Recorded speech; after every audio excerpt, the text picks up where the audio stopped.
안녕하세요. 로봇이 사람처럼 다양한 작업을 배우려면 정말 엄청난 양의 데이터가 필요하다고 하죠. 네, 맞습니다. 그런데 그거 아세요? 현재 가장 크다고 하는 로봇 데이터셋조차도 요즘 거대 언어 모델이니 비전 모델이니 하는 것들 학습시키는 데이터 양에 비하면 진짜 10만 분의 1 수준이라고 하더라고요. 아, 10만 분의 1이요? 정말 어마어마한 차이네요. 네, 정말 그렇죠. 아니, 왜 이렇게 로봇 데이터는 모으기가 힘든 걸까요? 그게 기존 방식들이 가진 좀 명확한 한계들 때문인데요. 예를 들어서 사람이 직접 로봇을 막 조종하는 거 있잖아요. 텔레오퍼레이션이라고. 아, 네네. 이게 생각보다 시간도 엄청 오래 걸리고 또 비용도 만만치 않거든요. 그리고 그 특정 로봇이 꼭 있어야만 데이터를 만들 수 있다는 점도 있고요. 그렇군요. 로봇 없이는 시작도 못하는 거네요. 그렇죠. 그래서 많은 연구자들이 그럼 가상환경, 그러니까 시뮬레이션에서 데이터를 만들면 어떨까 하고 시도를 많이 했죠. 네, 시뮬레이션으로 하면 좀 더 쉽지 않을까 싶은데요. 근데 이게 또 보기보다 어렵습니다. 뭐랄까 시뮬레이터 속 물리법칙이 실제 현실하고 아주 미세하게 다르기도 하고요. 아, 미세한 차이가 크게 작용할 수도 있겠네요. 네. 특히 물체끼리 부딪히거나 미끄러지거나 하는 그런 정교한 상호작용을 진짜처럼 똑같이 구현하는 게 엄청 까다롭습니다. 파라미터 조정하는 데만 해도 시간이 엄청 들고 또 거기에 필요한 3D 모델, 에셋이라고 하죠. 이것 만드는 것도 보통 일이 아니고요. 시간과 비용이냐 아니면 시뮬레이션의 복잡성이냐 양쪽 다 쉽지 않은 문제네요. 맞습니다. 딜레마죠. 그런데 오늘 저희가 좀 깊이 살펴볼 연구가 있습니다. UC 버클리랑 토요타 연구소에서 나온 논문인데 아주 좀 과감한 아이디어를 대놨어요. 이 어려운 데이터 문제를 완전히 다른 각도에서 풀어보려는 시도거든요. 네, 맞아요. 바로 Real to Render to Real, 줄여서 그냥 R2R2R이라고 부르는 기술인데요. R2, R2R. 네, 이번 시간에는 이 R2R2R이라는 게 도대체 어떻게 작동하는 건지, 기존 방식의 어떤 문제점들을 해결하려고 하는지, 그 핵심 아이디어랑 또 어떤 가능성을 가지고 있는지 좀 같이 깊이 파헤쳐 보려고 합니다. 재밌겠네요. 특히 스마트폰 스캔 한 번, 그리고 사람이 시범 보이는 영상 딱 하나. 이것만 가지고 수천 개의 로봇 학습 데이터를 막 만들어낸다는 거잖아요. 네, 바로 그 점이 핵심이죠. 어떻게 이게 가능할까 궁금하실 텐데요. 만약 당신께서 로봇 기술이나 AI가 어떻게 학습하고 발전해 나가는지에 좀 관심이 있으시다면 오늘 이야기가 아주 흥미롭게 느껴지실 겁니다. 좋습니다. 그럼 다시 그 로봇 학습 데이터 문제로 돌아가서 말씀하신 대로 사람이 직접 조종하는 건 너무 비효율적이고 시뮬레이션은 또 너무 복잡하고 이런 딜레마가 있었는데 R2R2R은 여기서 아주 흥미로운 선택을 했다고요? 그렇습니다. 여기서 정말 발상의 전환이 일어나는데요. 바로 그 어렵고 복잡한 물리 시뮬레이션 부분을 아주 과감하게 생략해버리는 겁니다. 네, 물리 시뮬레이션을 생략한다고요? 네, 그러니까 복잡한 물리 계산 없이도 로봇 학습에 필요한 데이터를 대량으로 그것도 효율적으로 만들 수 있는 방법을 찾아낸 거죠. 이게 R2R2R의 가장 핵심적인 차별점이라고 할 수 있습니다. 빼고 데이터를 만든다. 그럼 로봇이 어떻게 움직임을 배우죠? 그게 가능한가요? 정말 궁금해지는데요. R2R2R 그 원리 좀 더 자세히 설명해 주실 수 있나요? 네, 핵심 아이디어는 의외로 좀 직관적입니다. 일단 스마트폰으로 학습에 사용할 물체들 있잖아요. 컵이라든지 인형이라든지. 그리고 그 주변 환경을 그냥 쓱 스캔을 하는 거예요. 아, 요즘 3D 스캔 앱들처럼요. 네, 맞아요. 그걸로 아주 사실적인 3D 디지털 복제본, 그러니까 가상 에셋을 만드는 거죠. 그 다음 단계는 사람이 그 스캔한 물체를 가지고 로봇에게 가르치고 싶은 작업을 직접 한번 수행하는 모습을 비디오로 딱 한 번만 찍는 겁니다. 딱 한 번요? 네, 예를 들어서 머그컵을 저기 커피 메이커 위에 올려놔라 하는 작업을 가르치고 싶으면 사람이 직접 컵을 집어서 커피 메이커 위에 올려놓는 그 장면을 비디오로 촬영하는 거죠. 네. 스마트폰 스캔이란 비디오 하나. 여기까지는 그렇게 복잡해 보이진 않네요. 그렇죠. 그럼 이제 R2R2R 파이프라인이 이 두 가지 입력 데이터, 즉 3D 스캔 데이터랑 시연 비디오 딱 두 개만 가지고 작업을 시작합니다. 우선 그 촬영된 비디오를 분석해서요. 사람이 물체를 실제로 어떻게 움직였는지 그 정밀한 궤적을 3D 공간상에서 추출해내는 거예요. 아하, 사람의 실제 움직임을 디지털 궤적 데이터로 바꾸는 거군요. 맞습니다. 예를 들면 그 머그컵이 어떤 경로를 따라서 또 어떤 자세로 움직였는지를 프레임별로 다 파악하는 거죠. 그리고 여기가 정말 좀 기발한 부분이라고 할 수 있는데요. 네. 이렇게 얻어진 단 하나의 실제 움직임 궤적 있잖아요.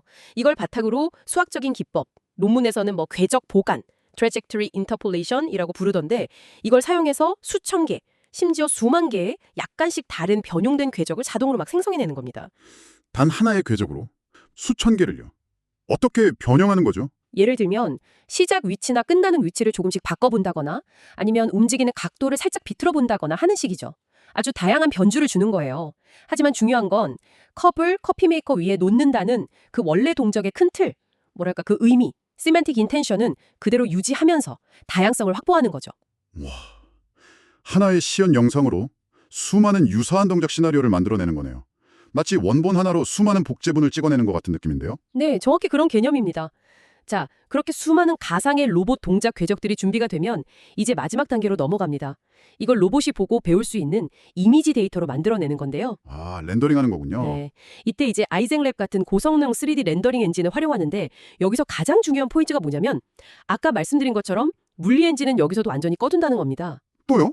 물리 엔진을 또 끈다고요? 네, 그러니까 뭐 물체끼리 부딪히는지 감지하거나 마찰력이 얼마나 되는지 계산하거나 하는 그런 복잡한 물리 연산을 전혀 하지 않는 거예요.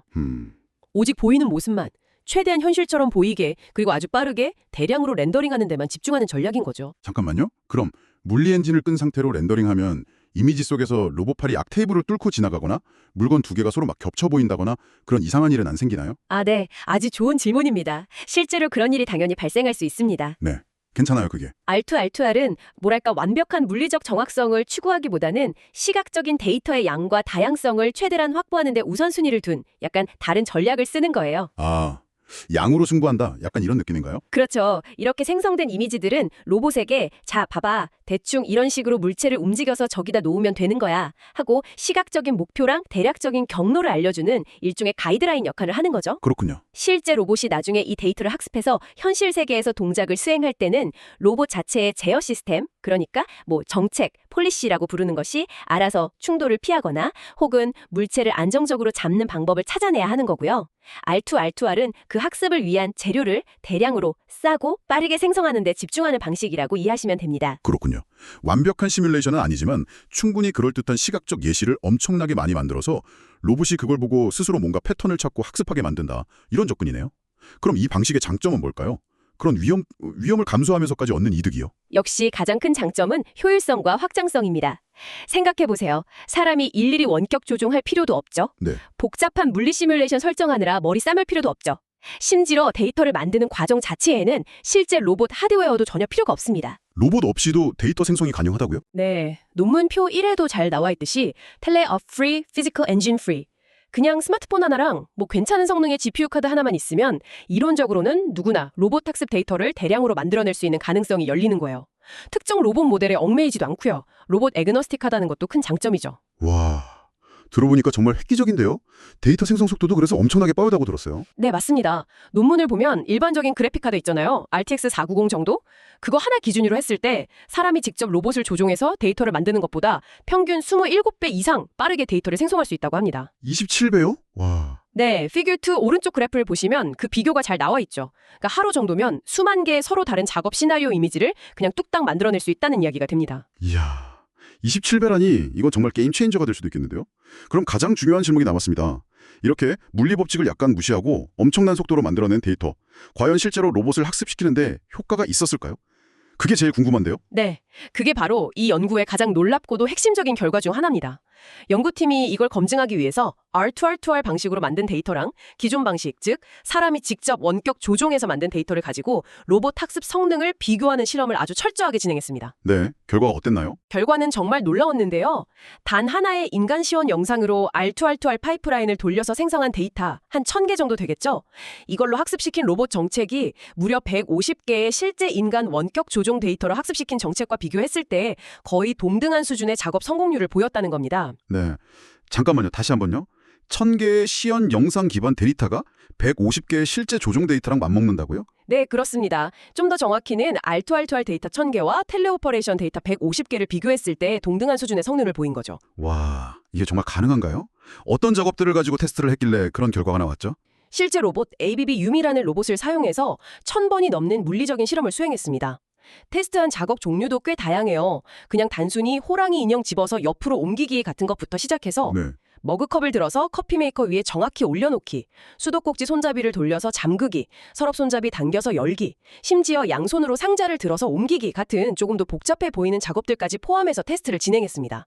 피겨 5를 보시면 그 작업들이 잘 나와 있죠? 네, 결과 그래프를 보니까 R2R2R 데이터 양이 늘어날수록 로봇의 작업 성공률이 꾸준히 올라가는 게 확실히 보이네요. 맞습니다. 물론 아주 적은 양의 데이터만 놓고 비교하면 예를 들어 데이터 150개만 사용했을 때는 실제 원격 조정 데이터로 학습한 경우가 R2R2R 데이터로 학습한 경우보다 성능이 약간 더 좋을 수도 있어요. 아, 그렇죠.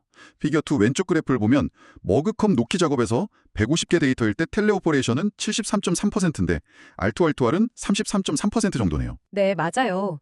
하지만 R2R2R의 강점은 데이터를 훨씬 빠르고 많이 만들 수 있다는 거잖아요.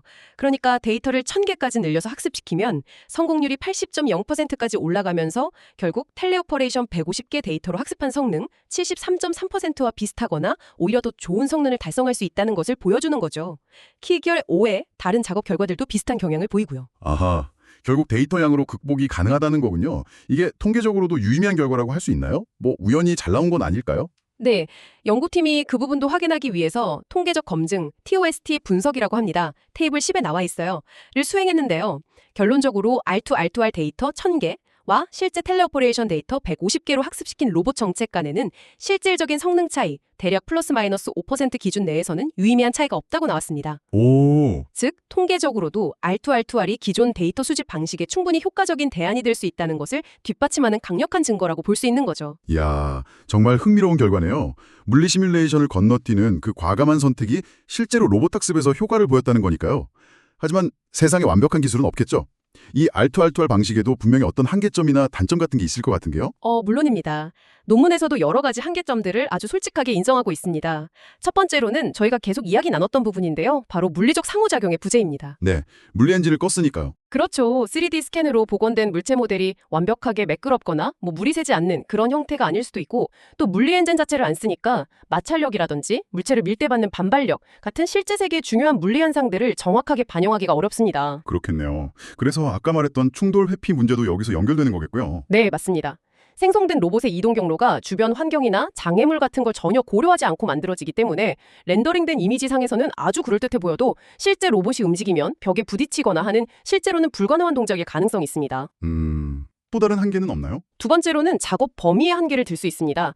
현재 R2R2R은 주로 물체를 이렇게 잡는 동작, 영어로는 prehensile manipulation이라고 하죠. 여기에 좀 초점이 맞춰져 있어요. 아, 잡는 것 위주로군요. 네.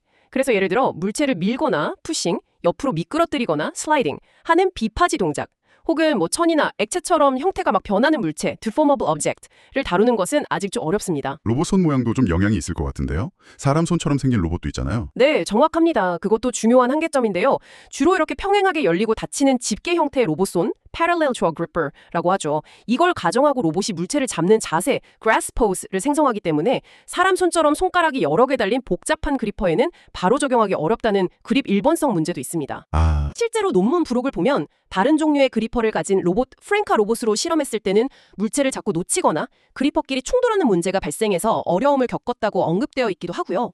그렇군요. 그럼 마지막으로 또 생각해 볼 만한 한계점은 뭐가 있을까요? 마지막으로는 그 입력 데이터 중 하나인 비디오에서 물체의 움직임을 추적하는 기술 자체의 한계인데요. 아, 추적 기술의 한계? 네.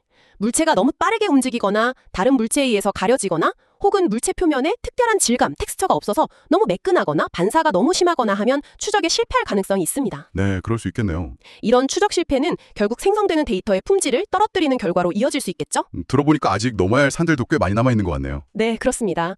하지만 뭐랄까 이런 한계점들이 이 기술이 전혀 쓸모없다는 의미라기보다는 오히려 앞으로 이 R2R2R 같은 접근 방식이 더 발전하기 위해서 어떤 방향으로 연구가 진행되어야 할지, 풀어야 할 숙제들이 무엇인지를 명확하게 보여준다고 생각하는 게 더 맞을 것 같습니다. 아, 발전 가능성으로 볼 수도 있겠군요. 그렇죠. R2R2R은 어떻게 하면 로봇 학습 데이터를 더 빠르고 더 쉽고 더 많이 만들 수 있을까라는 아주 근본적인 질문에 대해서 굉장히 창의적인 해답 중 하나를 제시한 거고요.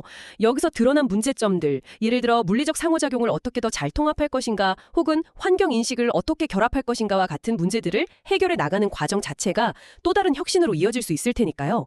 특히 이 시각 데이터 기반의 학습과 실제 물리 환경 사이의 그 미묘한 간극, 리얼리티 갭을 어떻게 효과적으로 메울 것인가가 앞으로 굉장히 중요한 연구 주제가 될 거라고 봅니다. 네, 오늘 정말 UC 버클리와 토요타 연구소의 R2R2R 연구에 대해서 깊이 있으면서도 재미있게 이야기를 나눠봤습니다. 정리를 좀 해보자면 R2R2R은 스마트폰 스캔과 딱 한 번의 인간 시연 영상이라는 아주 간단한 입력만으로 기존 로봇 데이터 생성 방식의 고질적인 문제였죠. 너무 느리고 비쌌던 원격 조종과 너무 복잡하고 때로는 부정확했던 물리 시뮬레이션, 이 두 가지 큰 장애물을 아주 영리하게 우회하는 새로운 접근법이라고 요약할 수 있겠네요. 자, 그럼 이 모든 것이 당신에게는 어떤 의미일까요? 만약 당신이 로봇공학이나 AI 기술이 어떻게 발전해 나갈지 흥미롭게 지켜보는 분이라면 이 연구는 로봇을 가르치는 일이 미래에는 훨씬 더 쉬워지고 저렴해지고 또 더 많은 사람들에게 개방될 수 있다는 희망적인 가능성을 보여줍니다. 어쩌면 정말로 우리 각자가 가진 스마트폰으로 찍은 일상의 영상들이 모여서 로봇의 지능을 함께 키워나가는 그런 시대가 올 수도 있지 않을까 하는 생각도 드네요. 네, 맞습니다. 그리고 마지막으로 한 가지 더 당신께서 한번 생각해 보실 만한 질문을 던져드리고 싶습니다. 이 알투아 연구는 말씀드렸듯이 기본적으로 복잡한 동력학, 그러니까 뭐 힘이나 운동량 같은 물리법칙 계산을 의도적으로 배제했습니다.